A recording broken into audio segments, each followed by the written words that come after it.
semester 4 kelas A. Di sini saya akan membuat rencana pelaksanaan pembelajaran atau RPP pada tugas pengembangan kurikulum. Baik, saya akan membuat.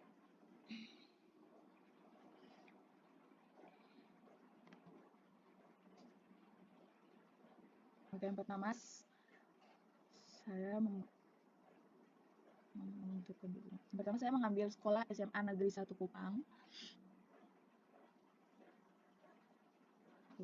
Mata pelajaran ekonomi sesuai dengan jurusan saya pada kelas 10 semester ganjil. Materi pokok, masalah pokok ekonomi dan sistem ekonomi.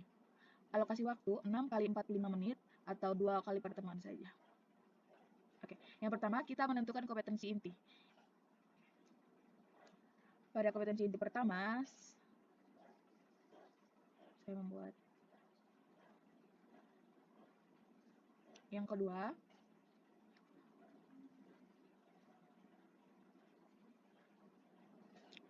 berikutnya kita membuat kompetensi dasar dan indikator. Ini agak banyak lagi jadi. Oke. Yang pertama menganalisis masalah ekonomi dalam sistem ekonomi. Dalam indikatornya untuk pertemuan pertama, saya membuat dengan judul mendeskripsikan masalah pokok ekonomi klasik. Yang kedua, mendeskripsikan masalah pokok ekonomi modern. Yang ketiga, menganalisis masalah pokok ekonomi. Oke, untuk pertemuan kedua, materi pertama yaitu menjelaskan pengertian sistem ekonomi.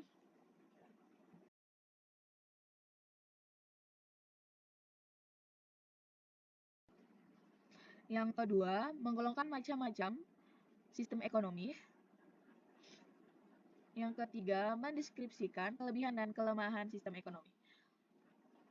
Berikutnya kita kembali ke kompetensi dasar yang kedua, yaitu menyajikan hasil analisis masalah ekonomi dalam sistem ekonomi.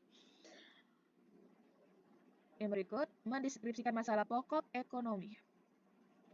Yang kedua, menganalisis masalah pokok ekonomi. Yang ketiga, menyusun penggolongan sistem ekonomi. Maaf, itu aja. Oke, baik, saya akan membuat tabelnya.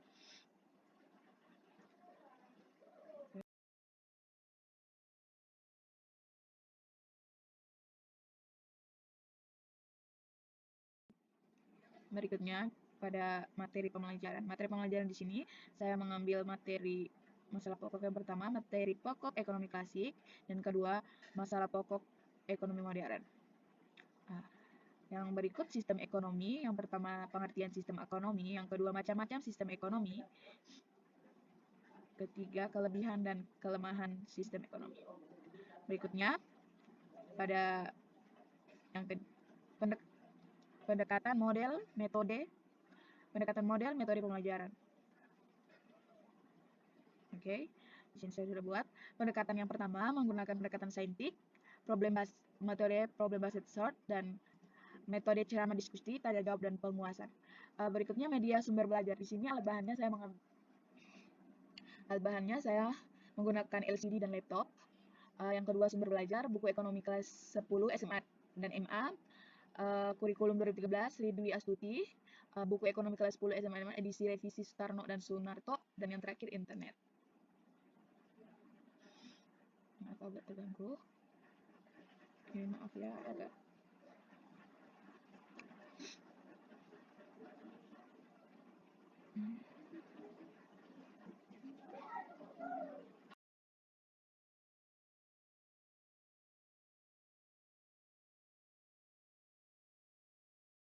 Yang pertama itu teknik penilaian sikap, yaitu observasi atau pengamatan, dilihat dari pada saat pembelajaran. Yang kedua, penilaian pengetahuan, itu dilihat dari tes tertulis atau ujian ulangan gitu.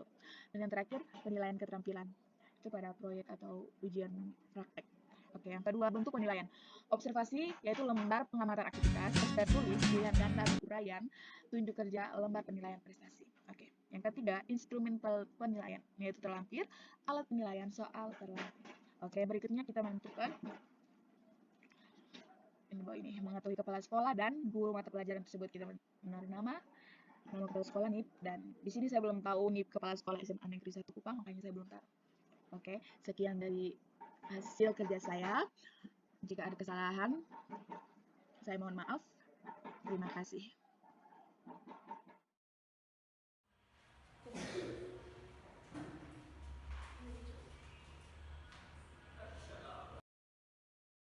Siapa yang memimpin doa?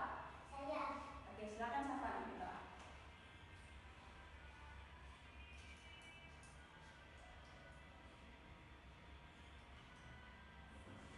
Amin. Amin. Terima kasih Safa. Oke, hari ini kita akan menyanyikan lagu Pancasila biar kalian semua semangat. Oke. Lagu apa ya yang bagus? Kalian tahu apa? Lagu nasional.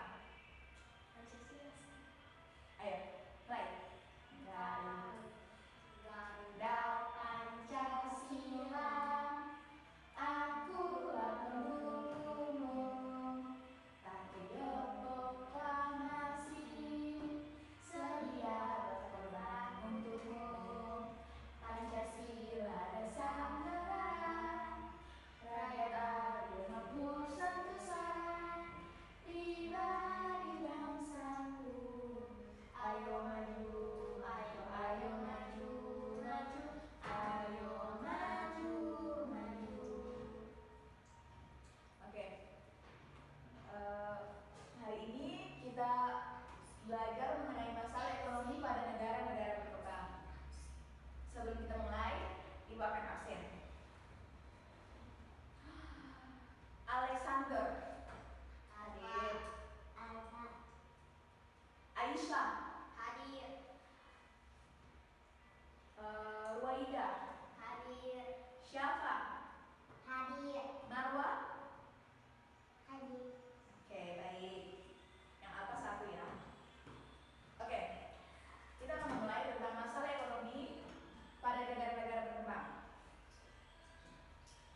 Masalah ekonomi pada negara-negara berkembang dan negara maju sangatlah berbeda. Pada negara maju, masalah ekonomi yang umum dihadapi adalah kurangnya permintaan yang menghambat pertumbuhan output. Sedangkan pada negara berkembang itu sebaliknya dari masalah negara maju.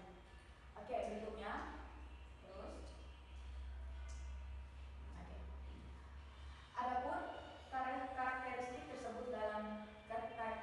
tersebut yaitu yang pertama, ketergantungan pada sektor pertanian primer. Yang kedua, rendahnya tingkat produktivitas.